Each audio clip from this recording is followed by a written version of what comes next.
mau sing wakoh mau su. Oh, nak makan su katih orang ni kesutulan. Mau su min alif waw. Waw tu bulat. Tak ada. Waw tu tak ada. Dan orang-orang yang masuk syurga, syurga tak ada titik dah. Macam sin dah. Shin.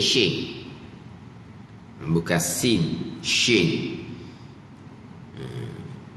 Dan orang-orang yang masuk syurga dengan tidak hisab sekalipun, kesemuanya orang kafir dan anbiya dan orang yang masuk syurga dengan tiada hisab ni, kesemuanya mesti lalu di atas siratil mustaqim. Apa dia sirat ni? Iaitu sirat ni jambatan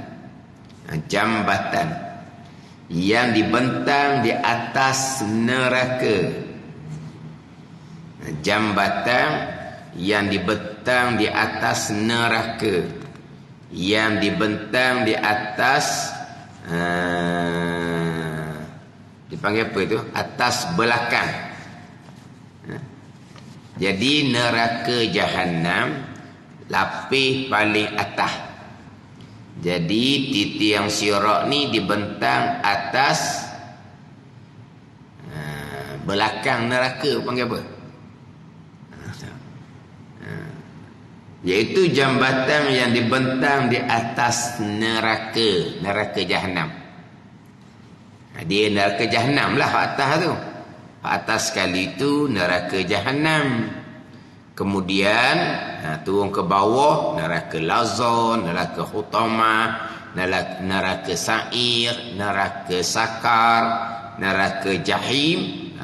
Yang lapis paling bawah, lapis yang ketujuh, neraka Hawiyah, tempat seksaan orang munafik.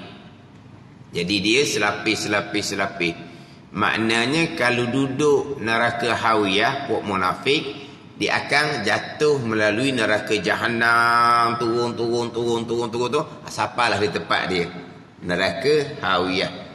Jadi neraka lapis atas sekali, neraka jahanam, tempat seksaan orang mukmin yang banyak dosa, yang akhirnya orang mukmin sekaliannya akan dikeluarkan dari neraka jahanam, dimasukkan ke syurga, yang mana akhirnya neraka jahanam ni diruntuhkan oleh Allah Subhanahu wa taala. Jadi neraka jahanam ni belah atas. Jadi titik yang sirat ni jambatan yang dibentang di atas muka ada ke belakang, di atas muka neraka jahanam, supaya dijemberang kepada syurga, supaya dijemberang. Jemberang ni tak ada bahasa buku dah. Menyeberangi ada dah. Menyeberangi tu ada dah. Dan ni supaya dijemberang. Kalau kita bahasa Melayu kita nah, supaya kita cakap jemerang juga. Kita cakap jemerang dah. Jemerang lah sikit. Jemerang lah kita cakap. Ni jemberang. Tak apalah. Tulisan Jawi Pati Paridah ni tak sedok kosek lah. Kita sebutlah jemberang. Lepas tu kalau Terengganu, jeberang. Kalau bahasa buku, supaya diseberangi, gitu. Supaya diseberangi kepada syurga, gitu. Supaya menyemberangi, supaya menyemberangi, menyeberangi, gitu. Bukan menyemberangi dah. Supaya menyeberangi. Dah kitab kita ni supaya di Jemberang. Kalau kita Terengganu supaya Jeberang. Dalam kita pakai belaka lah ni. Kalau bahasa buku kok, supaya diseberangi kepada syurga. Sying ra ge, syurga. Ni sying ra je. Syarrung ni jahat. Hak tadi syurga sing ra ka, sing ra ge, sing. Hak ni sying ra je, ge tak ada. Ni cetakan belaka lah ni. Sying ra ni syarrung dah jadinya. Syar ni kejahatan. Supaya dijemberang kepada syurga. Dan siapa ada amalan yang cukup, nescaya terus ke syurga. Bukan teruslah, menyemberangi, tak jatuh, terus ke syurga. Dan siapa amalan tidak secukup, nescaya jatuh ke dalam neraka. Dan wajib kita i'tiqad. Ini pegangan lagi ni. Hak rukun iman yang kelima. Beriman dengan hari kesudahan. Beriman dengan hari akhirat. Jadi hak ni termasuk di bawah beriman dengan hari akhirat. Dan wajib kita i'tiqad bahawa sekalian manusia, walau kafir dan anbiya, nabi-nabi, dan orang-orang yang masuk syurga dengan tidak hisab, sekalipun kesemuanya mesti lalu di atas siratul mustaqim, titiang sirat. Dalam kitab sebut sirat je, tak sebut siratul mustaqim. Sirat ni ada segi lughahnya at-tariqul wadih, jalan yang terang. Tu dari segi lughah lah. Tapi sini sirat ni adalah jambatan. Jambatan yang dipanggil mamdudun, yang dibentang atas belakang neraka Jahannam. Tu dia, tapi sini sebut siratul mustaqim. Dalam Faridatul Faraid, ni parti Faridah. Dalam Faridatul Faraid tak ada, sebut sirat sahaja. Sirat. Jadi sekian manusia walaupun kafir, kesemuanya mesti lalu di atas titiang sirat. Orang kafir pun lalu jugalah meniti titiang sirat juga. Tapi berapa lakah tak tahulah nak menitinya. Ini orang kafir yang menitilah. Dan tidak dinafikan ada orang kafir yang tidak akan meniti titiang sirat. Orang kafir mana ni? Orang kafir yang dicampur daripada mahsyar kepada neraka tanpa meniti. Ni. Ada ni. Orang yang beriman, ada yang masuk syurga tanpa hisab. Tapi kena meniti titiang sirat dahulu. Ada orang kafir masuk neraka tanpa hisab, bahkan langsung tidak meniti titiang sirat, dicampur daripada mahsyar terus kepada neraka tanpa melalui titiang sirat. Orang beriman sebahagiannya masuk syurga tanpa hisab. Orang kafir ni ada yang masuk neraka tanpa hisab. Tak kira bicara dah. Yang masuk neraka tanpa hisab ni titiang sirat pun mereka tidak akan melintasi. Ada. Sebaliknya Allah Ta'ala campur daripada mahsyar terus kepada neraka bila siratin, tanpa melintasi titiang sirat. Tapi hak kebanyakan kafirnya akan melintasi titiang sirat. Melintasi itu melangkah banyak mana pun tak tahulah. Sebab ketika meniti titiang sirat ni, semua akan diam. Semua akan diam. Faham tak ni? Melainkan para anbiya aja. Para anbiya yang berdoa, Allahumma sallim. Sallim. Ya Allah, selamatkan ya Allah. Selamatkan ya Allah. Para anbiya je yang mulutnya boleh berdoa. Yang lain daripada anbiya tak ketik. Pada tak ketik. Siapa tak ketik? Senyap di. Ada senyap di. Faham? Tak ketik faham? Tak ketik. Senyap di. Senyap di ya. Senyap. Tak ketik pun. Kenapa tu? Diam. Makna masa metiang sirak ni, walaupun siddiqin, walaupun mereka yang masuk syurga tanpa hisab sekalipun, kesemuanya sakitun, diam mereka.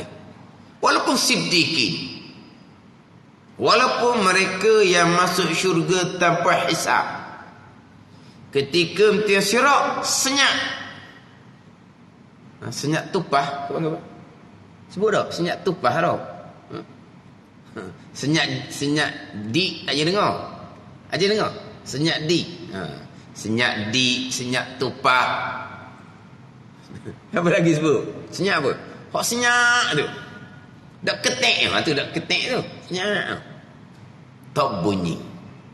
Walaupun siddiqin, walaupun mereka yang masuk syurga tanpa hisab, istimewa sangat-sangat dah. Tapi ketika menitiang sirat, kesemuanya senyap belaka. Melainkan anbiya, nabi-nabi, mereka berdoa, Allahumma sallim. Sallim. Bagi dinyatakan dalam hadis yang sahih. Nabi je boleh cakap, boleh berdoa lah, mulut tu keluar suara. Macam gini tau, ketakutan, terserempak dengan hantu, sempat baca apa? Sempat baca apa? Baca ayat kursi. Baca ayat kursi. Tak pernah tengok hantu. Tak pernah kita ni tau. Tak pernah. Jangan kalau pondok. Pondok ni tutup guru, dia beli tanah jauh daripada orang. Murah. Dekat dengan orang ni tak mampu nak beli sebab mahal. Tempat dia beli tu cerok, pada cerok hujung kampung. Cerok. Macam pondok Pasir Tumbuh tu. Tu cerok. Sekarang ni bandar dah. Pondok Pasir Tumbuh tu kan. Ki kanan tu pembangunan belaka dah Pembangunan belaka dah. Dahulu masa saya duduk Pondok Pasir Tumbuh, luar nak masuk dalam tu tak ada apa-apa pun. Pernah pergi Pondok Pasir Tumbuh. Sekarang ni kat luar tu macam-macam bangunan dah ada. Macam-macam rumah dah ada. Dulu dah. Takut juga dulu nak berjalan. Dia tutup guru ni, dia duit tak berapa ada. Beli tanah hak jauh daripada orang, murah lah. Jauh dari orang ni murah lah, cakap murah. Faham-faham lah jauh dari orang ni. Tepi-tepi sungai, kadang-kadang situlah orang buang acok. Kena acok? Tahu acok? Tahu acok tau? Tahu acok? Betul lah. Dia panggil apa? Lah tutup bomo tu kan. Buang-buang atu situ buang acok dia panggil tau. Wak pondok situ go. Tu kalau kena kawasan orang perempuan go, sekejap-kejap jeri. Kejap-kejap jeri. Tu tempat dia pergi wak rumah. Dia wak pondok. Marah dia lah nya. Dia jangan. Buka tikap pondok. Buka tu jolodoh. Nak kata mana? Nak baca apa? Nak baca apa? Nak baca ayat kursi? Nak baca apa? Awak panggil apa? Pusat pucat kesi. Tak? Pucat kesi lah jawapan dia. Kelu lah. Tak boleh nak baca. Tak suruh baca lah. Ada? Ni orang lain lah. Dibaca ayat kursi. Hatu tu baca juga. Jin Islam berkali jin Islam. Dia baca ayat kursi. Diturut baca. Sampai ke wala ya'uduhu hifzuhuma tu. Hatu dia apa nak boleh baca. Ulang situ dia lari lah. Awal tu dia boleh baca. Ada nak kata mana? Hak tidur malam tak boleh tidur, so ceritalah. Kita lena je ditindih. Kita lena je ditindih. Kadang-kadang nak marah, tunjuk kat mukamu. Kalau tunjuk berabak lah lagi. Tapi dah tak nampak muka dia. Tapi tak boleh tidur lah. Sebab kita lena ditindih. Padat ni. Atau panggil apa? Tindih lah. Tindih dia atu kan. Atu tindih. Nak kena tau. Tak boleh tidur. Percerah. Bangun pagi bekok mata. Kita lena ditindih. Tak boleh nampak. Keju. Nak tidur semula tu payah dah. Lena ditindih keju. Mana? Duk pondok macam-macam lah. Ngosek dah tepat dia. Jadi kalau kita ketakutan, boleh baca. Ni titiang sirak ni. Tak ada. Walaupun siddiqin, walaupun masuk syurga tanpa hisab, dah. Sakitun belaka. Diam. Tak cakap. Para anbiya je boleh berdoa. Bukan bercakap, mana boleh berdoa. Makna yang lain daripada anbiya ni tak boleh nak berdoa. Mana ni? Apa? Clue panggil. Ada clue? Lidah tu. Tak boleh tu. Ni ketika meniti titiang sirak. Yang mana titiang sirak ni? Titiang sirak, rupa asal titiang sirak ni lebih halus daripada sehelai rambut, lebih tajam daripada pedang. Ni ada didatangkan daripada riwayat hadis Nabi sallallahu, mana lebih halus daripada rambut dan lebih tajam daripada pedang. Inilah yang masyhurnya. Ini yang masyhur. Lebih halus daripada rambut, lebih tajam daripada pisau, daripada mata pisau. Ini rupa asal. Tetapi bagi mereka yang beriman, mereka yang beramal soleh, besar luah titiang sirat. Kalau tadi itu rupa asal. Orang kafir meniti seumpama tadilah. Lebih halus daripada rambut, lebih tajam daripada mata pisau. Jadi orang kafir nak meniti titiang sirat ni, jauh mana dia boleh meniti?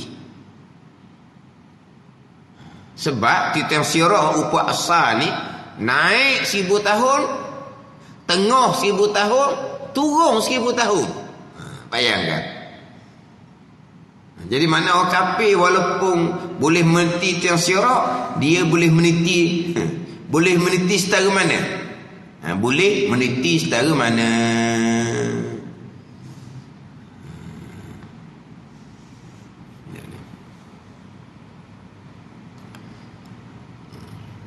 Kemudian pula titiang sirak ni tak ada megang.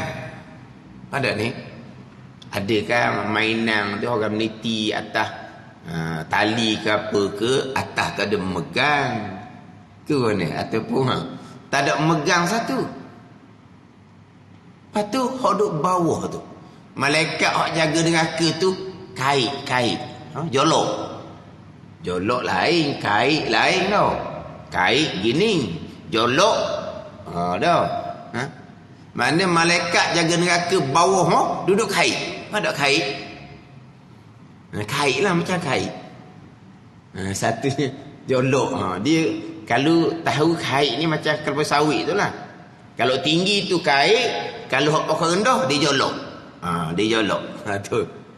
Makna sekarang ni halus, panjang, megang tak ada. Malaikat hok jaga neraka di bawah, kait pula. Nak pergi jauh mana? Ada ni.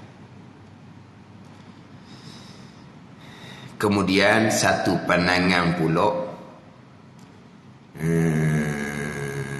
tiang sirat ni ada dua jalan. Belah kanan sebelah, belah kiri sebelah. Ada dua jalan. Sebelah kanan yang melintasi adalah ahlus sa'adah, orang yang bahagia, ahli syurga. Sebelah kiri ahlus syaqawah, ahli orang yang celaka, yakni orang yang ahli neraka.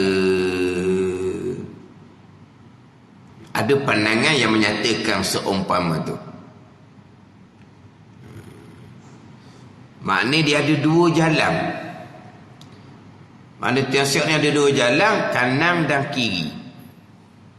Yang bahagia dilalu kok sebelah kanan, orang yang ahli celaka lalu kok sebelah kiri. Ahlus sa'adah, orang yang ditakdirkan pada azal, orang yang bahagia, iaitu ahli syurga. Ahlus syaqawah, orang yang Tuhan takdirkan pada azal, orang yang celaka, iaitu ahli neraka. Dalam hadis itulah, bikatbi rizkihi wa ajalihi wa amalihi wa syaqiyun aw sa'idun. Wa yu'maru bikatbi arba'i kalimat. Budak dalam kandungan ibu 4 bulan, diutuskan malaikat, fayunfakhu fihi ruh, ditiupkan roh. Wa yu'maru bikatbi arba'in kalimat, diperintahkan akan malaikat tulis 4 kalimah. Bikatbi rizkihi, tulis rizki. Bikatbi rizkihi wa ajalihi wa amalihi, pekerjaan dia. Wa syaqiyun aw sa'idun, celaka ataupun bahagia. Tulis siap dah. Budak yang lahir ni celaka ataupun bahagia. Celaka ni ahli neraka, yang bahagia ni ahli syurga. Tulis siap-siap dah. Ketika budak umur 4 bulan dalam kandungan ibu. Wasaqiyun aw sa'idun, orang celaka ahli neraka, orang yang bahagia ahli syurga. Orang yang takdirkan pada azal, orang yang celaka, maka kehidupan dianya kehidupan dengan perjalanan ahli neraka. Orang yang takdirkan pada azal, orang yang bahagia, maka kehidupan dia, perjalanan kehidupan dia, perjalanan amalan ahli syurga.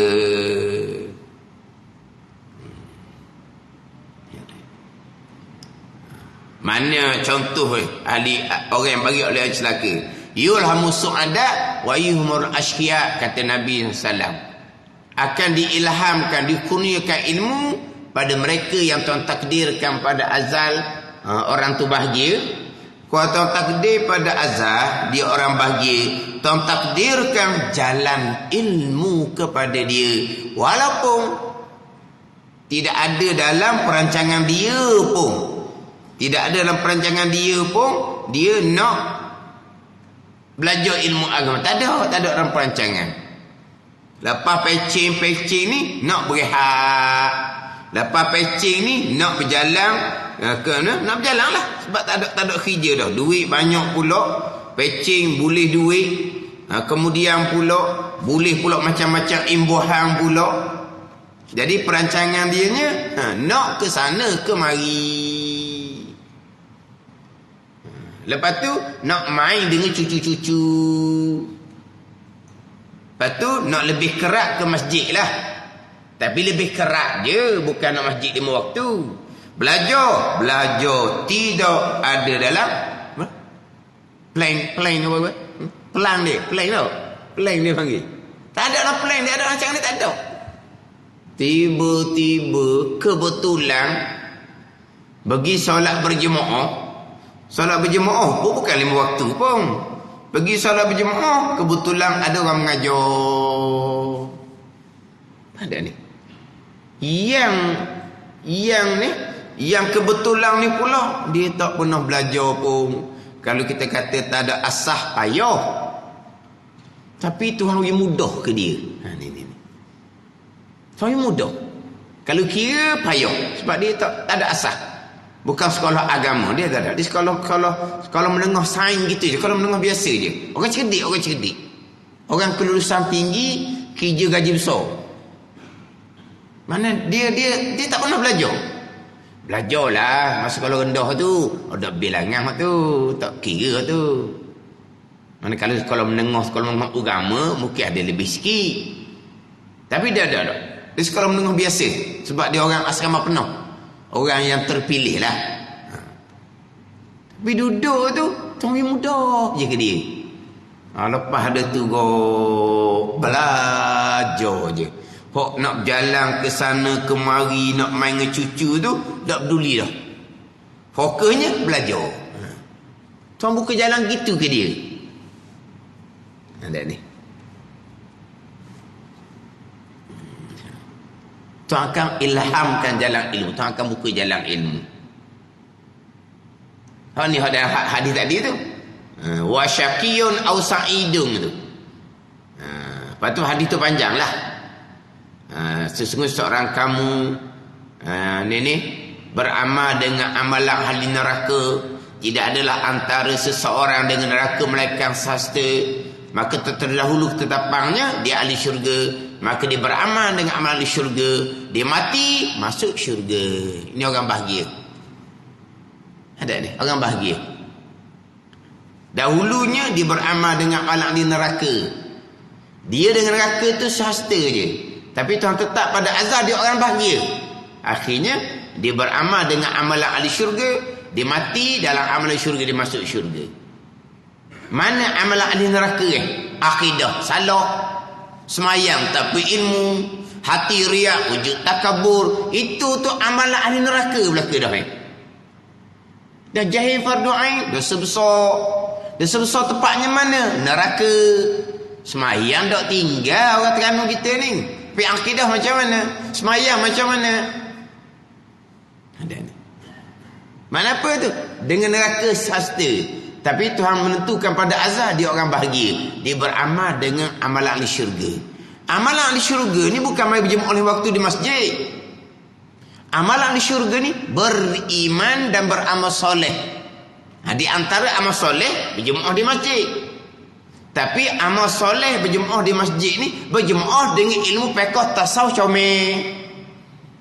Itu dia amal soleh berjemaah. Tapi kalau mari berjemaah di masjid, akidah tak belajar, hukum hakam fiqh berjemaah pun tak belajar, berjemaah di masjid, riak, ujub, takabur, duduk di masjid jadi hantu. Hak ni bukan jalan nak ahli syurga, bukan. Ini jalan ahli neraka. Bukan menambahkan lagi neraka.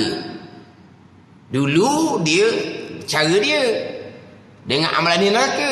Dengan amalan di neraka, akidah salah sembahyang tapi ilmu, hati riak wujud takabur, buat kacau dalam masjid pula. Banyak mana untuk neraka? Banyak mana untuk neraka?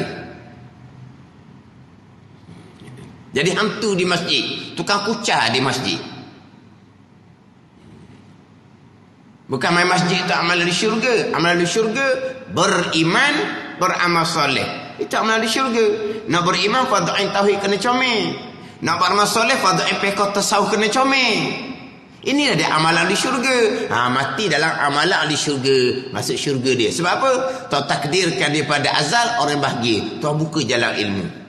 Wa yuhamu asya' kata Nabi, akan dihalang ilmu daripada mereka yang Tuhan takdirkan pada azal ahli neraka. Akan dihalang ilmu.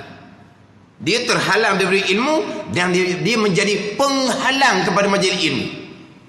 Bukan dia sahaja terhalang daripada ilmu, dia di penghalang pula kepada majlis ilmu. Ada orang ni dia terhalang dari ilmu, orang mengajar dia lari. Tapi tak kuasai. Nak belajar pun belajar tidak kuasai. Ada orang yang terhalang daripada majlis ilmu, dia tukang kaca majlis ilmu. Sebab apa? Nabi kata dah akan ditegahkan ilmu daripada mereka yang takdirkan pada azal orang yang celaka ahli neraka. Baik jahat, iman ta'ah, kufur maksiat, syurga neraka telah diqadak kalau pada azal mustahil berubah. Mustahil berubah sama sekali bahagian masing-masing. Tuhan kehendak kebaikan, kebaikanlah. Tuhan kehendak kejahatan, kejahatan itu pada hakiki.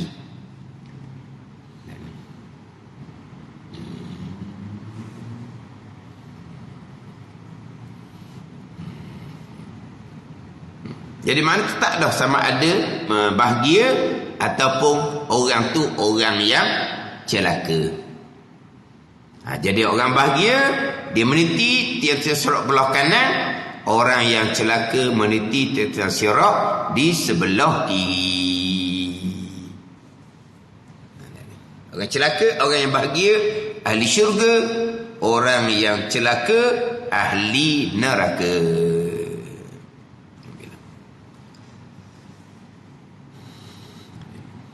Kesemuanya mesti lalu di atas siratul mustaqim. Semua akan lalu. Sebab syurga seberang sana.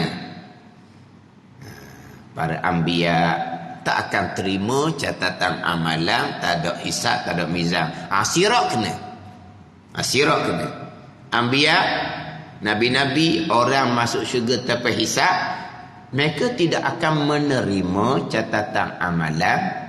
Mereka tidak akan dihisapkan, mereka tidak akan dimizankan. Tapi sirat mereka kena lalu. Sebab apa? Sebab syurga seberang sana. Nak ke syurga mesti lalu titiang sirat. Nak ke syurga mesti lalu titiang sirat. Ni dengar orang mengajar seumpama ni, dia wak main, wak gurau. Dalam bab akidah pakai gaib ni, gaib belakalah ni. Ni tak boleh buat gurau main. Tak boleh gurau main ni. Dia gurau macam mana? Dah oleh kerana tiang-tiang sirat akan dibentang di belakang neraka jahanam, syurga seberang sana, nabi-nabi pun akan melintasi, mereka yang masuk syurga tanpa hisab pun akan melintasi sebab syurga seberang sana. Dia gua macam mana? Ni. Dia gua kedai kopi. Nak buat jahat, kena buat jahat sungguh-sungguh. Jangan buat jahat sikit-sikit. Kena buat jahat sungguh-sungguh. Buat jahat sungguh-sungguh macam Yahudi laknatullah tu lah. Tu buat jahat sungguh-sungguh lah tu. Itu dua kali tau. Kena buat jahat sungguh-sungguh. Biar Tuhan marah sungguh-sungguh. Biar Tuhan gerang sungguh-sungguh. Tuhan nak marah sangat-sangat ni sebab dia jahat sangat-sangat ni, Tuhan pun ambil, Tuhan pun nak capok dan neraka, telajak masuk syurga seberang sana. Dia gurau gitu. Dan dia dengar dia orang ngajar kan, neraka dibentangkan tiang sirat, syurga seberang sana. Jadi bila dia buat jahat sungguh-sungguh, Tuhan nak marah sangat-sangat, Tuhan ambil dia, Tuhan capok dan neraka, telajak terkuat, termasuk dalam syurga dia kata. Ni yang main benda gini boleh rosak akidah. Dia buat Tuhan ni macam dia. Geram tengoklah, tengok ayam ke apa ke geram. Dia pun ambil batu, dia pun gandeng. Gandeng mana tak baling. Tak ada kena ayamnya. Kena cermin kereta Berapa? Dah geram sangat. Jadi baling tu kuat sangat, tak kena ayam, kena cermin kereta. Juga Tuhan macam gitu bang kali. Jahat sangat dia, Tuhan gerang ke dia, Tuhan ambil dia, Tuhan campur dalam neraka, terlebih kuat campur, akhirnya terpelanting masuk syurga. Sebab syurga seberang sana. Dia buat guram dia gitu. Kemudian dia buat Tuhan ni macam dia. Ni. Sebab apa? Fahamlah, syurga seberang sana sungguh. Tiang sirat akan dibentang di atas belakang neraka. Maka para anbiya yang akan masuk syurga akan melintasi tiang sirat, melintasi belaka. Mana syurga seberang sana. Iaitu sirat ni jambatan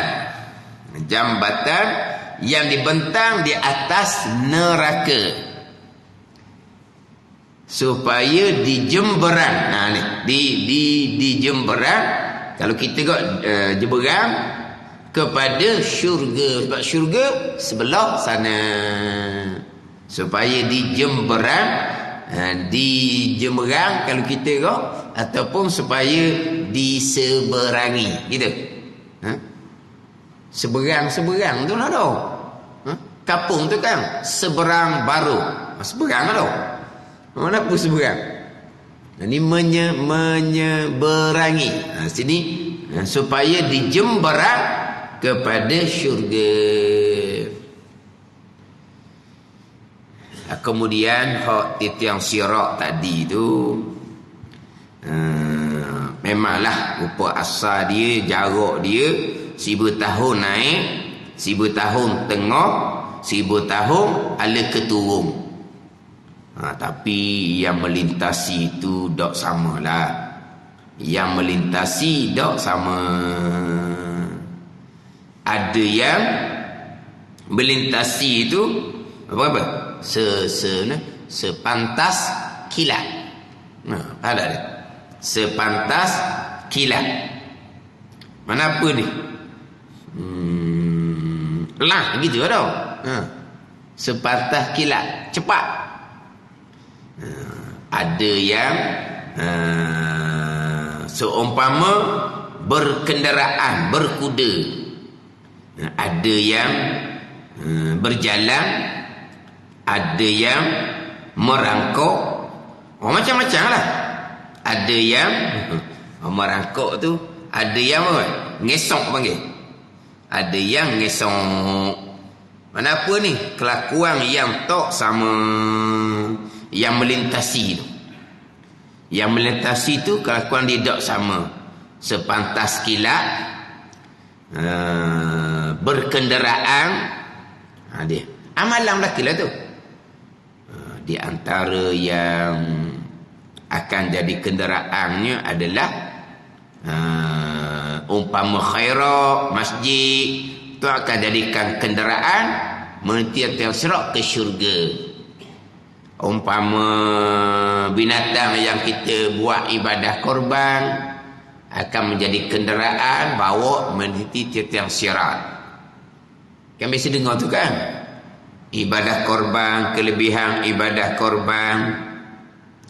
Mana binatang korban tu akan membawa orang yang melakukan ibadah melintasi titiang sirat. Ibadah korban pula jangan duk reka lah pulaknya. Ada pula kata ibadah korban ni kalau kita ambil satu bahagian daripada 7 bahagian, tak boleh jadi kenderaan lagi. Dia kata kena cukup 7 bahagian, seekor lembu barulah jadi kenderaan. Kalau gitu ambil kambing lalulah seekor, siap selalu dah. Dan ni lembu 7 bahagian, satu bahagian tak boleh jadi kenderaan sebab tak cukup seekor. Kalau gitu ambil kambing lah dah. Ambil kambing mahal kan itu. Satu bahagian lembu dengan seekor kambing, mahal seekor kambing. Mahal seekor kambing. Dah satu bahagian pun jadi kenderaan dah. Bukan nanti nak 7 bahagian. 7 bahagian tiap tahu ambil bahagian, tu lagi comel. Yang akan di kenderaan juga bacaan la haula wala quwata illa billahil aliyyil azim akan dijadikan burung yang akan bawa melintasi tiang sirat. La haula wala quwata illa billah. Tak ada daya upaya kita nak meninggalkan maksiat, nak mengerjakan ketaatan, melainkan kesemuanya datang daripada Allah Subhanahu wa taala. Nak meninggalkan maksiat, dosa besar jahil fardu ain, nak meninggalkan tak ada daya upaya melainkan kesemuanya datang daripada Allah. Nak belajar ilmu fardu ain, sebesar-besar kewajipan, terutama fardu akidah, tak ada upaya melainkan semua itu datang daripada Allah. Ada ni. Nak meninggalkan maksiat, dosa besar jahil fardu ain, kalau tidak datang dari qada qadar Allah taufik hidayah, tak. Dosa besar jahil fardu ain, you ada je. Dosa besar akidah salah, you ada tahu je. Mari masjid buat amal sunat, imam apa tak tahulah. Tak sihat maknanya. Tak sihat. Mari masjid nak buat amal sunat, semayang fardu rumah boleh semayang. Berjemaah fadilah, bukan syarat sah semayang. Nak semai sunat, nak semai sunat. Lepas tu mengekali dosa besar jahil fardu ain, dosa besar akidah salah, dosa besar semayang tidak sah, dosa besar riya wujud takabur. Nak main apa sebenarnya? Tak ada daya upaya. Kalau bahagian dia gitu, gitulah siapa ke mati. Hakiki dia gitulah. La haula wala quwata illa billah. Kita boleh meninggalkan maksiat, dosa besar jahil fardu ain, boleh mengerjakan ketaatan yang besar, belajar fardu ain. Hak Tuhan belaka. Nak riak kok mana? Nak ujub kok mana? Nak takabur kok mana? La haula wala quwata illa billah. Tak ada riak ujub takabur. Hak Tuhan belaka kebaikan tu.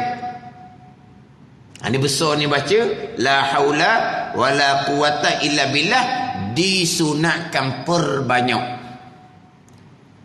Baca la haula wala quwata illa billah ni disunatkan perbanyak. Bukan hanya ketika hayya 'alas salah, la haula wala quwata illa billah. Hayya 'alal falah, la haula wala quwata illa billah. Bukan tu je. Ni waktu je baca tu. Jawab azan lah baca la haula wala quwata illa billah. Kan orang tua-tua kan, apa-apa la haula wala quwata illa billah. Apa-apa la haula wala quwata illa billah. Nak marah pun la haula wala quwata illa billah. Budak ni nak kena nyakit ni. Tapi sebelum kata nak kena nyakit, la haula wala quwata illa billah, nak kena nyakit budak ni. Memang disunatkan perbanyak. Tok bila panggil hayang la solah tu, kita duduk dalam masjid, awal dia Tok Bila aja. Kita berjawab mana? La haula wala quwata illa billah juga. Kita ada masjid awal tu, hak Tuhan belaka bukan hak kita pun. Kena jawab mana? Tok Bila kata hayang la solah, kita berjawab, aku mayau ada mu lagi jawab gitu. Tak kita mayau ada dia kan? Ada. La haula wala quwata illa billah. Kalau kemah molek orang ni, tak ada lah riak, ujub, takabur. Sebab apa? Hak ada di kita semuanya daripada Allah Ta'ala. Akan dijadikan burung yang akan bawa melintasi tiang sirat. Itu kata hak melintasi sirat ni tak sama. Ada yang sepantas kilat melintasi tiang sirat, ada yang seumpama angin yang kencang, ada yang terbang seumpama burung, ada yang melintasi seumpama kuda lomba, kuda yang laju, ada yang melintasi tiang sirat dengan apa ni? Hunggar. Faham hunggar? Berlari laju tu lah. Hak kuda lomba laju lah. Dak ni bukan kuda lomba. Hunggar. Faham tak? Berlari laju. Ke hunggar masuk. Betul tak? Makna menentang syirak ni dalam keadaan hunggar. Dalam keadaan berjalan. Ada hak hunggar, ada hak berjalan. Hunggar cepatlah sikit, kalau berjalan lambatlah. Tak sama kelakuan. Hak hunggar berlari laju lah. Hak kuda lomba, hak tu tak boleh nak lawang tu. Ke kuda dengan orang berlari laju tu, kalau berlawak mana menang? Ada tak? Tak ada dalam video. Kuda laju sebelah. Mana ni? Apa? Usain Bolt apa tu? Hak lagi laju tu. Kalau letak dua sebelah-sebelah tu, mana menang? Menang kuda tau. Kuda laju ni laju sungguh lah. Kuda lomba. Ada yang hunggar, ada yang berjalan, ada yang mengesok. Macam-macam lah. Ketika meniti titian syirak. Dan siapa ada amalan yang cukup, nescaya terus ke syurga dengan bahawa dia lepas meniti titian syirak. Dengan bahawa amalan itulah yang akan bawa dia melepasi titian syirak terus ke syurga Allah Subhanahu wa ta'ala. Dan siapa amalan tidak secukup, dia jatuh ke dalam neraka.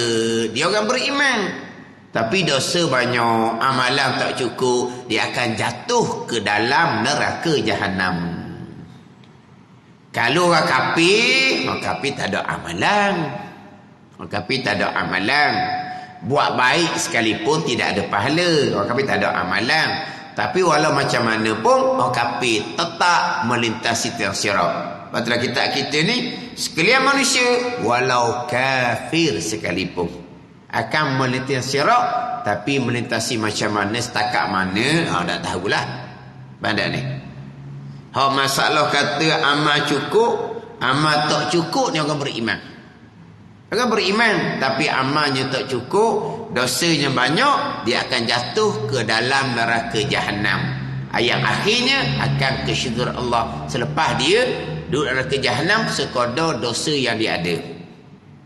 Dia gitu. Amalan cukup orang beriman, amalan tidak cukup pun orang yang beriman. Hal ni bicara berkaitan dengan titian syirak yang wajib kita i'tiqad, wajib kita berpegang di akidah, termasuk di dalam rukun iman yang kelima.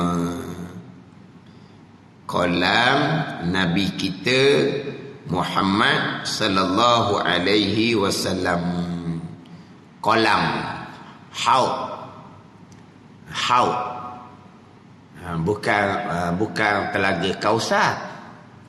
Telaga Kausar itu dalam syurga Allah Subhanahu wa taala.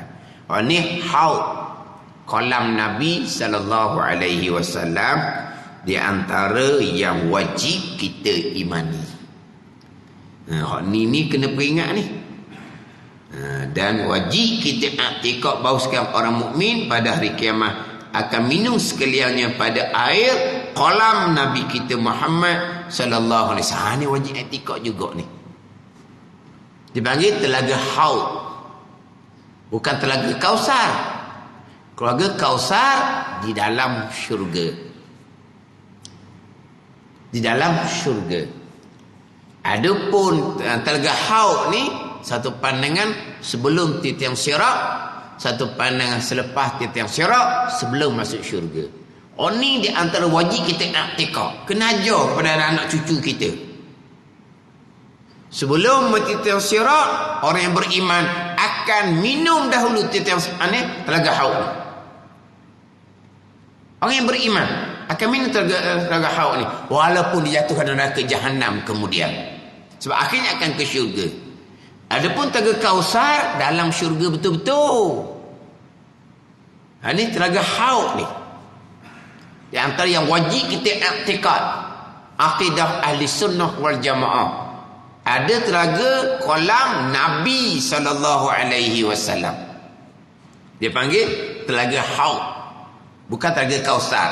Kausar kita imani, tapi Kausar di dalam syurga. Telaga Haud ni sumber airnya daripada telaga Kausar juga. Sebab ada setengah ulama mengatakan telaga Kausar ni, telaga Haud ni selepas tiang Sirat. Ada setengah pandangan. Ada setengah pandangan mengatakan sebelum tiang Sirat. Tapi tempat di mana, waktu ulama berbeza pandangan.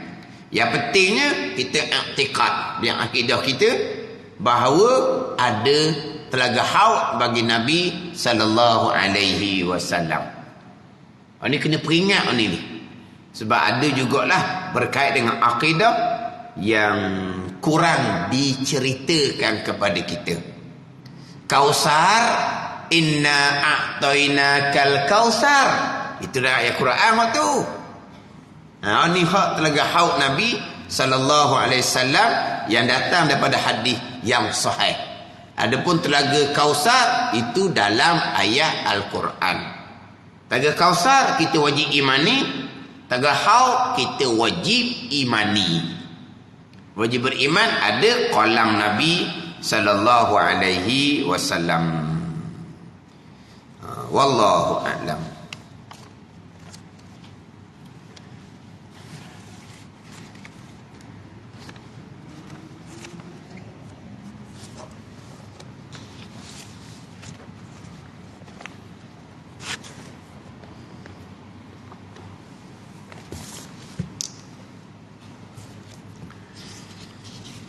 Ini kitab Hidayatus Salikin.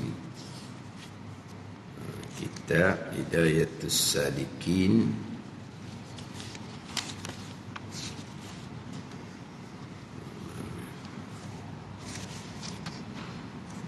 Muka surat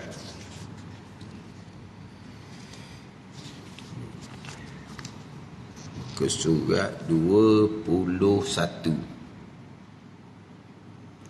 Muka surat 21 baris yang ke-10 daripada bawah. Baris yang ke-10 daripada bawah. Qala al-muallifu rahimahullahu ta'ala wa nafa'ana bi'ulumihi amin. Dan lagi fikirkan olehmu akan sesuatu yang mendatangkan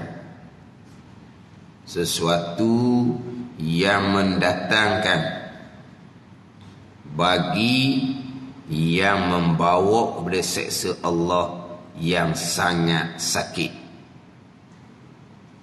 dan murkanya muka Allah yang sangat besar, supaya engkau peliharakan daripada yang demikian itu, yang demikian suatu yang mendatangkan bagi yang membawa kepada seksa Allah yang sangat sakit dan murkanya murka Allah yang sangat besar.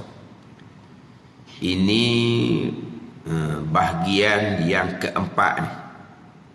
Bahagian keempat yang disusun oleh Imam Ghazali rahimahullah yang dilakukan selepas daripada sembahyang subuh hinggalah kepada terbit matahari syuruk. Bermula daripada sembahyang subuh sehinggalah syuruk terbit matahari. Kemudian nanti daripada syuruk sampailah kepada gelincir matahari zuhur. Itu dia akan bicara lain pula. Daripada gelincir matahari zuhur sampai ke ghurub tenggelam matahari maghrib. Ini akan disusun dalam kitab Hidayatus Salikin. Hani ni antara sembahyang subuh, kemudian dari sembahyang subuh hinggalah kepada terbit matahari.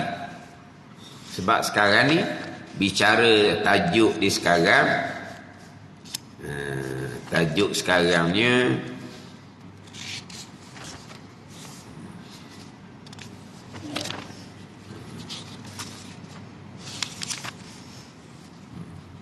Faslun fi adabi dukhulil masjidi ila tulu'us syamsi. Mula-mula masuk masjid sehinggalah terbit matahari. Itu bicara sekarang. Bicara lagi akan datang. Faslun fi adabi ma ba'da tulu'is syamsi ila zawal. Ini suatu fasa pada menyatakan adab yang dikerjakan kemudian daripada terbit matahari hingga gelincir matahari zuhur. Ini susunan amal ibadah dalam kitab Hidayatus Salikin kita ni. Kemudian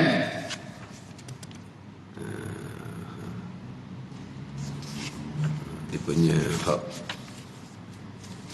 tajuk-tajuk dalam kitab Hidayatus Salikin ni disusun daripada sebelum subuh lagi terdahulunya. Sebelum subuh sampai ke subuh, sampai ke terbit matahari, sampai kepada gelincir matahari waktu zuhur. Susunan amal ibadah dalam kitab Hidayatus Salikin ni.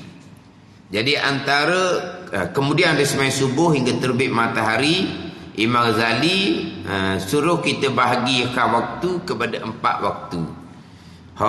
Waktu yang pertama, bacaan-bacaan lepas diwirid semayang apa semua itulah.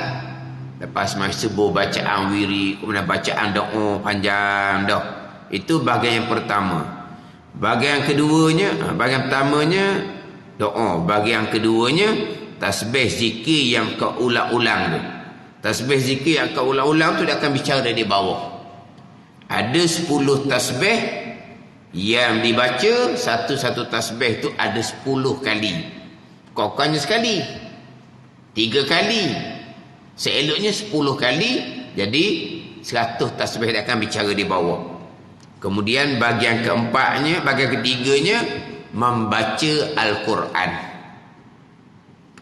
Yang mana di antara waktu yang afdal membaca Al-Quran adalah selepas daripada sembahyang subuh. Waktu yang afdal membaca Al-Quran waktu sahur, 1/3 malam yang terakhir. Itu waktu yang paling afdal membaca Al-Quran. Tapi kalau siang hari, waktu afdal membaca Al-Quran adalah selepas daripada subuh. Waktu yang mahbubah, yang digemari adalah selepas de maghrib. Siang hari, waktu yang paling afdal baca Quran selepas subuh. Tapi waktu yang mahbubah, yang digemari untuk baca Al-Quran adalah selepas maghrib. Yang mana dalam kitab nanti lepas maghrib bukan waktu kuliah maghrib. Lepas maghrib waktu semayang sunnah awwabin.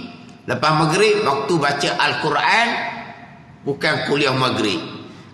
Belajar agama dan kita ada Salikin ni selepas daripada waktu syuruk, waktu duha. Ni macam sekarang. Ini waktu belajar.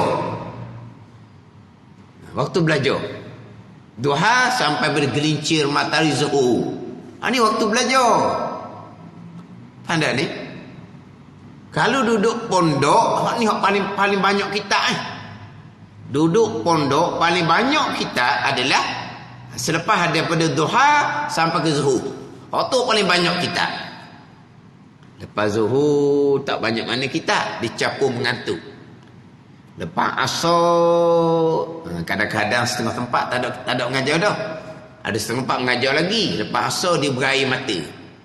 Dia tak boleh tengok kita lepas asar. Dia berair mata, boleh rosak mata. Ada ni. Tapi pondok lepas maghrib masih lagi berkitab lah. Tapi kalau pondok paling banyak kita adalah lepas daripada terbit matahari sampai ke zuhur. Hak itulah yang paling banyak kita. Hak malam tu ada juga lepas isyak apa semua tu. Tapi lepas isyak tu bukan lagi hak kelas yang diwajibkan lah. Oh, kalau kelas persendirian di pondok-pondok, pukul 12, pukul 1 lah baru habis kelas. Itu ni orang yang betul-betul lah. Tapi waktu yang betul-betul kalau belajar pondok adalah waktu pagi. Ada waktu pagi. Dan kita ada solikin waktu pagi. Maghrib waktu untuk sembahyang sunat awabin, waktu untuk baca Quran. Lepas tu ada orang mengajar fardu ain, dia baca Quran belakang. Tu kalau dia lulus dah fardu ain sekalipun dia ahli dah fardu ain, dia buat gitu tak ada adab. Hak lulus fardu ain ni, hak buat gitu tu orang mengajar dia baca Quran, sah dia jahil. Fardu takdir lah. Dok, dia aling fardu ain dia nya. Sebab tu tak duli orang mengajar, dia duk baca Quran belakang, tak ada adab. Walaupun dia sudah aling fardu ain sekalipun. Tapi yang berlakunya orang jahil yang buat gitu. Orang jahil yang biadab dia panggil. Orang jahil yang kurang ajar. Gitulah, tak ada adab maknanya biadab. Tak ada adab maknanya kurang ajar. Ke mana? Beradab dengan biadab. Beradab lawan dia biadab. Beradab lawan dia kurang ajar. Gitu lah. Dia duk baca Quran belakang, biadab kurang ajar.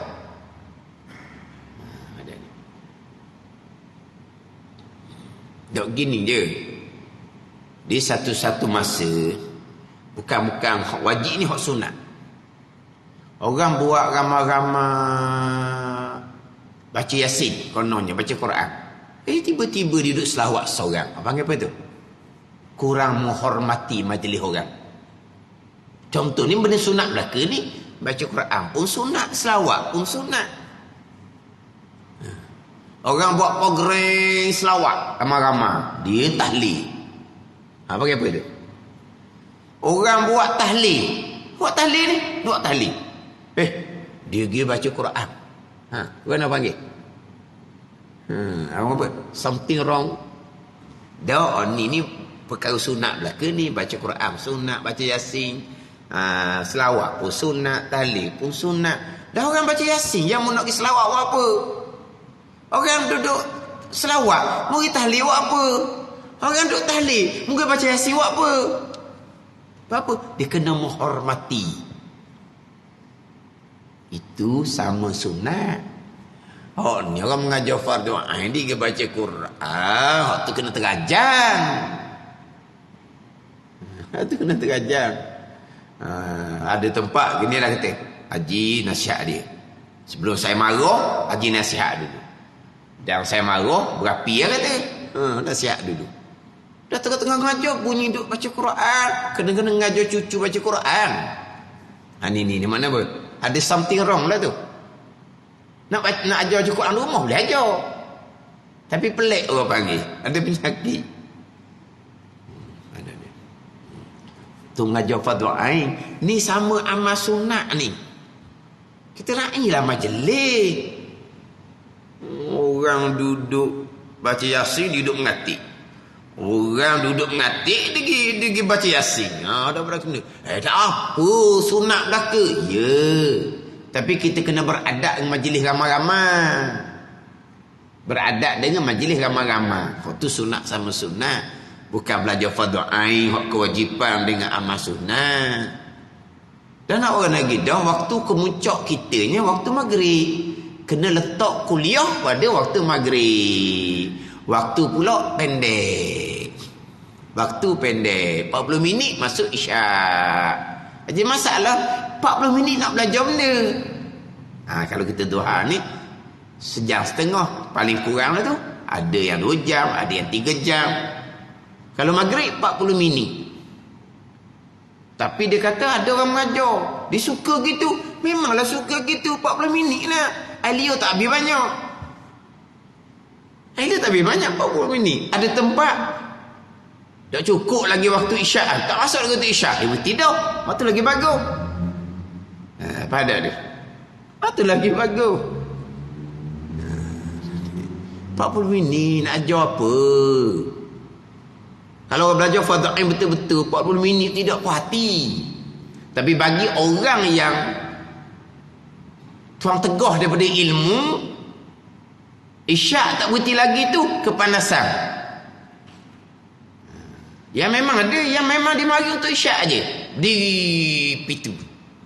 Allah. Dia seorang je orang duduk dengar belaka. Tidak dulu orang duduk pegang kitab duduk bisik situ. Tak berhenti lagi. Masuk isyak dah. Dia duduk bisik belakang. Lepas tu pergi kenangan gimana? Masuk bilik tu bila, masuk tu bila bang. Dah orang ni orang bodoh ke? Dulu pencing cikgu laginya. Lepas tu apa dia bodoh sangat? Dia tak hormat ni ramai-ramai duduk pegang kitab tak hormat. Dia mari untuk berjemaah isyak. Dia mari muka pintu dia blebel tak bunyilah. Sosek dia cakap tepi tu. Lepas tu pergi bilik tu bila, masuk tu bila bang. Oh gini mengapa? Bekah-bekah tauk laut ni. Dia tak ada nak menghormati. Dah dia majlis ilmu dia tak ada dah. Maghrib lagi balik. Badan ni.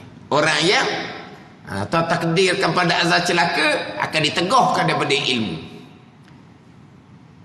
Terkadang tak lari sebab malas nak balik mari semula. Tapi orang mengajar tak ada, dia tak ada fokus.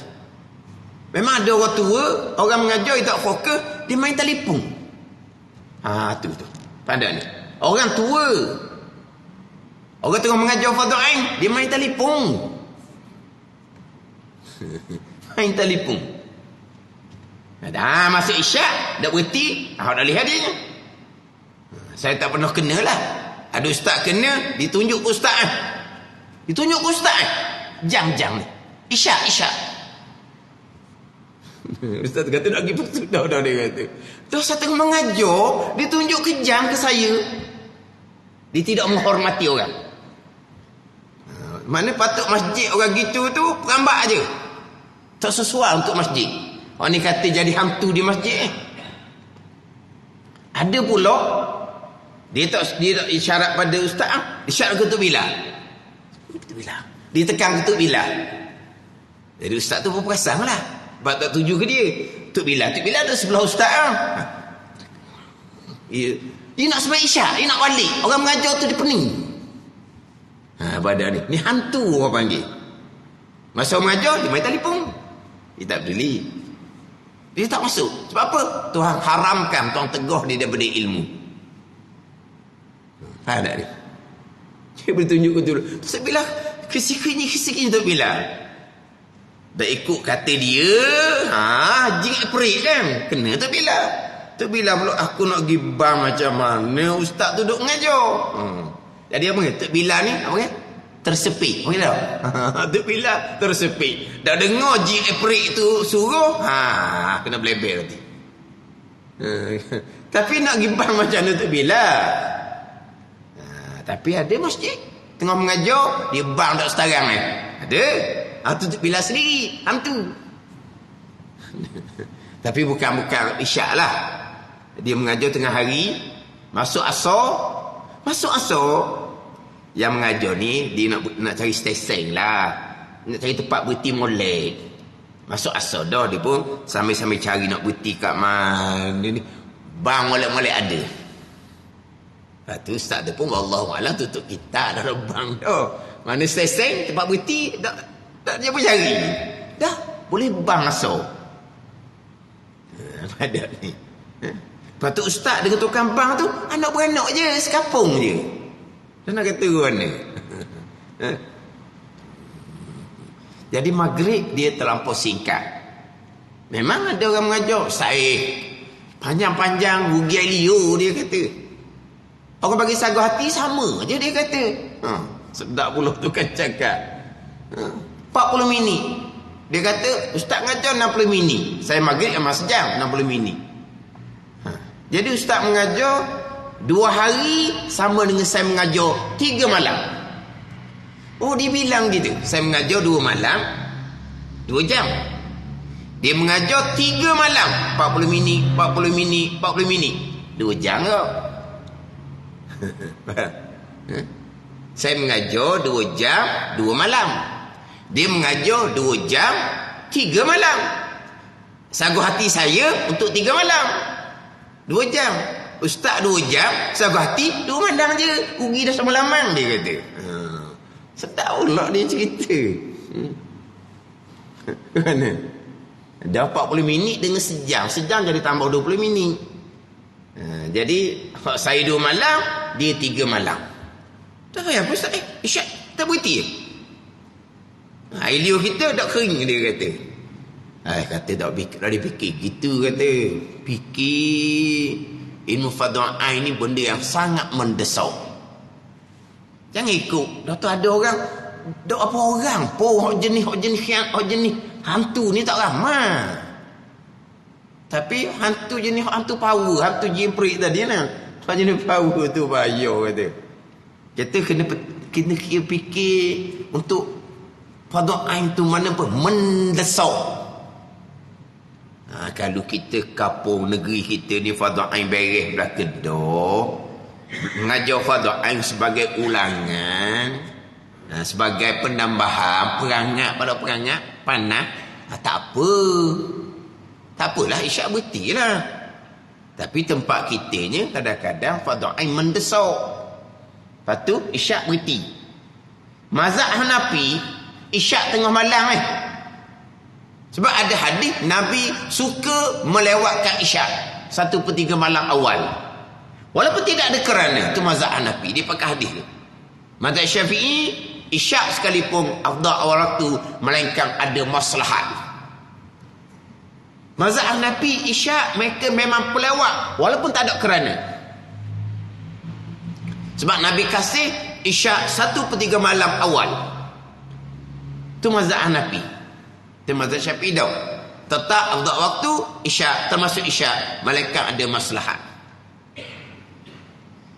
Sebab tu orang kita ni pelik. Kalau mari baba-baba, mari baba tu bukan sejam lah, dia sejam setengah, 2 jam kalau mari baba maghrib jam setengah, maghrib 2 jam. Orang kampung lari lah.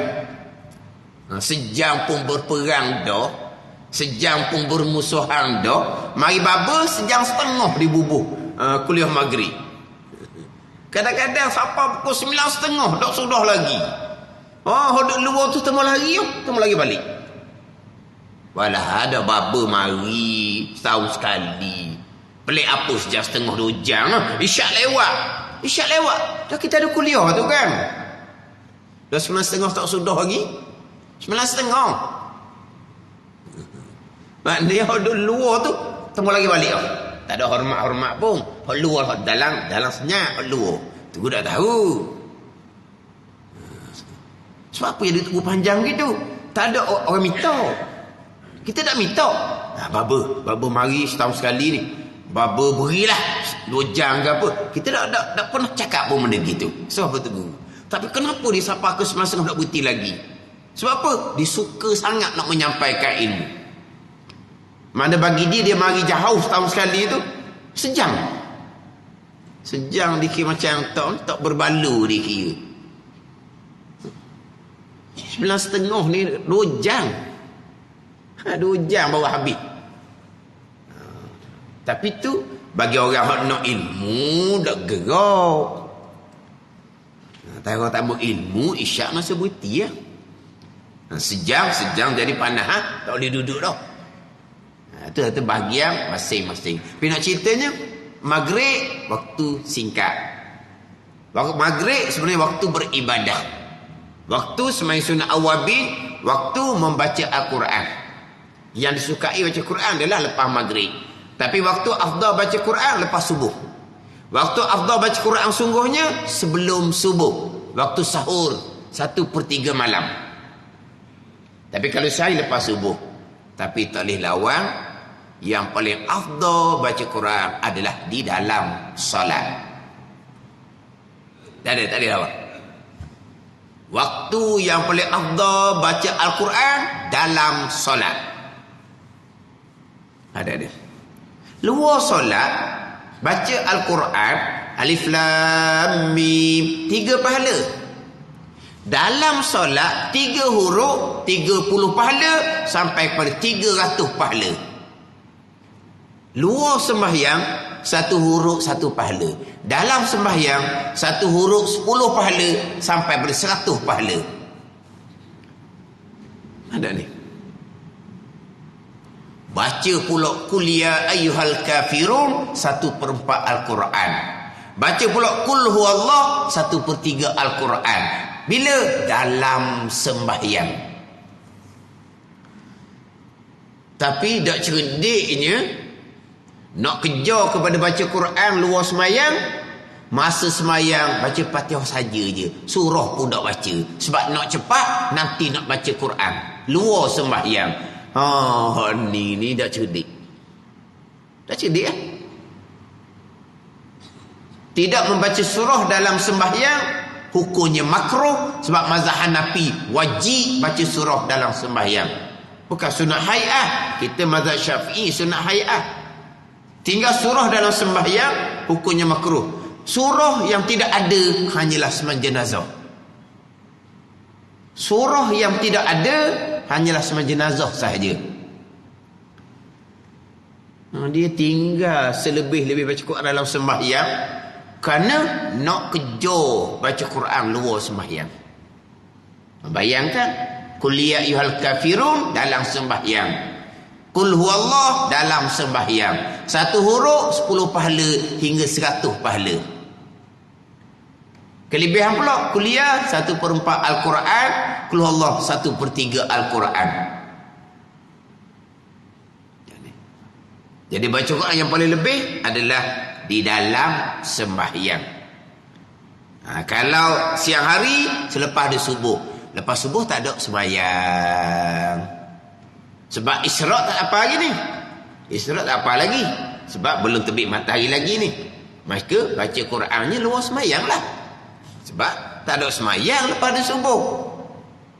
Nak sembahyang isyraq nanti terbit matahari dahulu.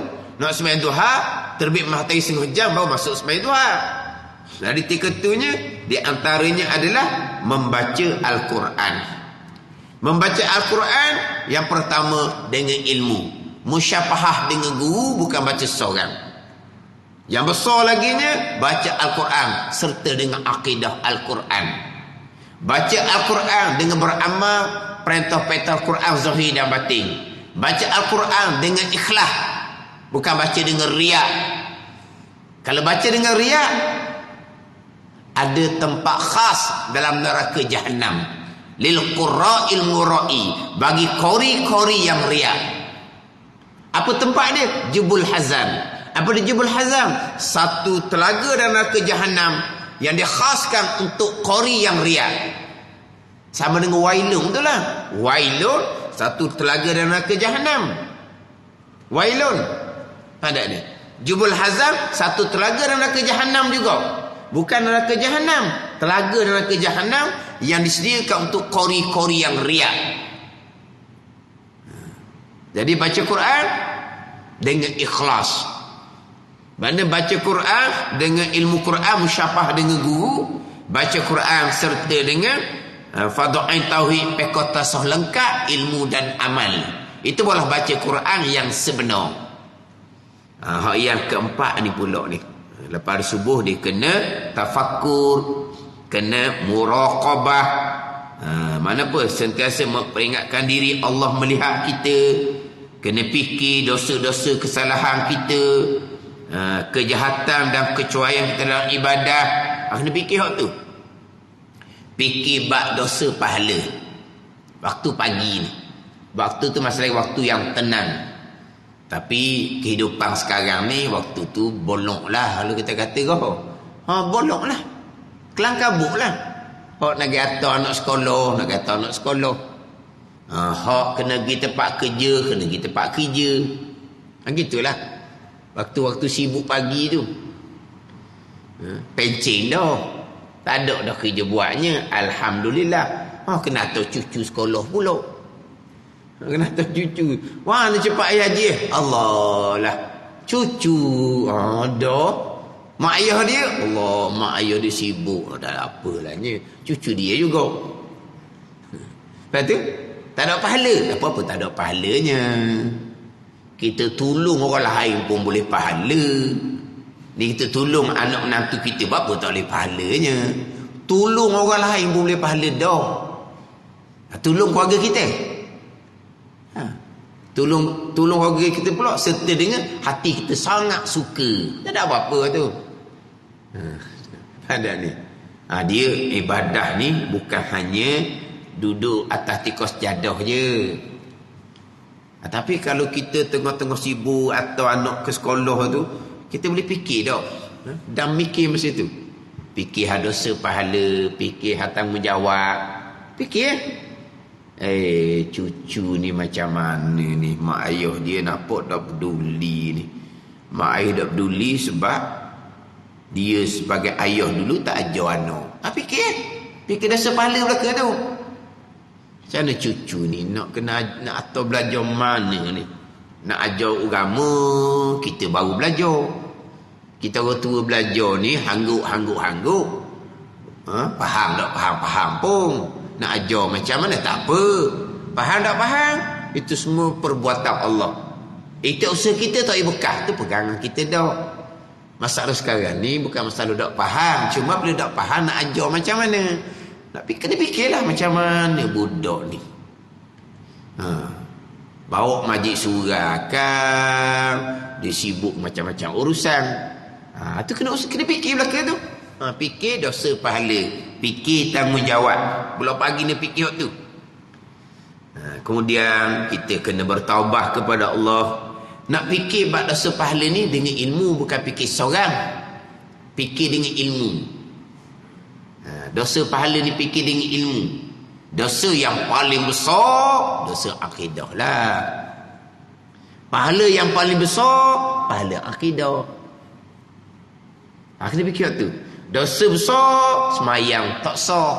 Dosa besar, riak, wujud, takabur. Fikir tu. Tapi dengan ilmu. Fikir dengan ilmu. Dahulu bertaubat dengan Allah Subhanahu wa ta'ala. Kemudian bersungguh-sungguh kita buat ibadah. Nak masuk syurga ni bukan nanti pahala banyak. Nak masuk syurga ni bukan nanti pahala banyak. Timbang berat sebelah pahala, dosa Tuhan ampuni sebab sudah bertaubat, syurgalah. Pahala banyak ni darajah syurga. Nak masuk syurga kena berat belah pahala. Dan belah dosa sentiasa bertaubat dah kan. Dosa dengan anak Adam, kita buat kebajikan. Kita hadiah pahala kepada orang yang kita ada dosa dengan dia dahulu, mengumpat ke apa ke. Tu jalan dia. Janji bertaubat betul-betul dengan dapat nasihat. Tuhan ampun segala-gala dosa. Dosa jahil fardhu ain Tuhan ampun. Dosa akidah salah Tuhan ampun. Janji dosa diampuni. Dah pahala kita buat kemudian dah tua-tua. Tak banyak mana pahala kita. Lepas tu kita mati, anak cucu kita buat ibadat, pahala kita. Sedekah jariah kita, pahala kita. Dosa tak ada dah. Tapi nak ceritanya, nak masuk syurga ni bukan syarat pahala banyak, pahala lebih daripada dosa. Dosa diampuni oleh Allah, pahala tak banyak pun. Berat sebelah kanan syurga. Sebut tadi kan, pahala banyak tu penentuan darajah syurga. Pahala banyak tu penentuan darajah syurga. Itu penting ke taubat tu. Tapi nak taubat, balik kepada ilmu. Taubat yang sebenar, kenal dosa macam mana. Kita buat amal tak banyak pun tadilah. Selagi dunia tidak kiamat, pahala kebajikan kita tidak akan terhenti. Anak kita buat amal ibadah, cucu buat amal ibadah, cici buat amal ibadah sampai kiamat. Kiamat habis dah lah. Ada ni anak cucu yang beriman dan beramal soleh, sama beriman lah. Waladun solihun ay waladun mu'minun. Anak yang beriman. Anak yang beriman, anak cucu beriman berakidah. Ni hak mati pahala tak banyak ni. Dosa dia bertaubah dah. Pahala tak banyak, pahala akan banyak. Dosa yang belum bertaubah, anak cucu pula doa keampunan ke dia. Orang soleh doa keampunan ke dia. Tuan terima doa keampunan, dosa dia akan diampuni oleh Allah Subhanahu wa ta'ala. Atau raja, mengharapkan rahmat keampunan Allah Subhanahu wa ta'ala. Dan lagi fikirkan walimu akan suatu yang mendatangkan bagi yang membawa pada seksa Allah yang sangat sakit. Dan murkanya murka Allah yang sangat besar. Sebab engkau peliharakan daripada yang mengangkat itu, daripada suatu yang mendatangkan bagi yang bawa pada seksa Allah.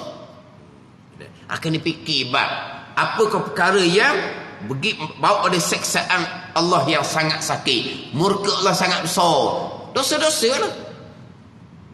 Terutama sekali dosa akidah. Tapi akidah disimpan saja. Akidah disimpan saja. Faham molek, clear lah bab akidah. Nak kena jaga hak bawa seksa ni, hak dosa dengan anak Adam kena jaga molek. Hak nak kena jaga sangatnya yang bawa pada seksa Allah yang pedih ni hati kita. Riya, ujub, takabur itulah yang akan membawa pada seksa Allah yang sangat sakit dan murka Allah yang sangat besar. Akidah comel. Hak zahir semayang dengan ilmu. Hak zahir jaga. Lidah jaga molek. Jangan mengumpat. Jari kena jaga molek. Jangan duk share umpatan dalam FB, dalam WhatsApp. Jangan. Ni kena jaga hak zahir. Hak besar kena jaganya adalah hak maksiat hati. Dan engkau kosakkan, engkau niatkan berbuat kebajikan segala muslimin. Makna kita nak buat kebajikan segala muslimin dengan bahawa kita nak tolong orang, nak sedekah orang. Ni nak tolong orang. Makna lepas kita berzikir, buat kebajikan untuk kita, kita kena fikir pula berbuat kebajikan segala muslimin. Nak tolong orang lah pulaknya. Tadi nak tolong anak. Tolong anak macam mana? Dia atau cucu pergi sekolah dia. Gitu je lah. Tolong orang susah kita tolong. Dan engkau niatkan atas bahawa tiada engkau masghul, tiada engkau bersibuk pada sekalian harimu itu melainkan ibadah kepada Allah Subhanahu wa ta'ala. Fikir ibadah. Apa perkara biar jadi pahala kita? Apa perkara biar jadi pahala? Sebab pekerjaan tu walaupun pekerjaan berbentuk duniawi, tapi kalau buat betul, niat betul, kesemuanya akan jadi ibadah. Kita tak mahu masuk, tak mahu bersibuk, melainkan apa kita buat, kita pastikan jadi ibadah, pahala, kebajikan kepada kita. Dan sayugianya bahawa engkau pilih akan segala ibadah yang terlebih afdal. Lebih lah, sebab kita orang ibadah banyak, tak banyak mana, pilih afdal. Macam tadilah, baca Quran, tak banyak mana, baca rasmayang. Jangan tinggal rasmayang tu, kuliah kulullah. Dah baca Quran tak banyak. Jadi nak ibadah ni sayugianya engkau pilih yang afdal. Baca Quran mana yang afdal? Baca Quran di dalam sembahyang. Itu yang paling afdal. Tak banyak tapi paling afdal, paling banyak pahala. Wallahu a'lam. Bismillahirrahmanirrahim. Alhamdulillahirabbil alamin. Wassalatu wassalamu ala sayyidil mursalin wa ala alihi wa sahbihi ajma'in. Allahumma ftah alaina futuhal arifin. Allahumma allimna ilma akdamin wa fahimna famas sabiqin warzuqna ruqat talibin. Allahumma zidna ilman wa alhiqna bis salihin. Wa sallallahu ala sayyidina Muhammadin wa ala alihi wa sahbihi wa sallam. Walhamdulillahi rabbil alamin.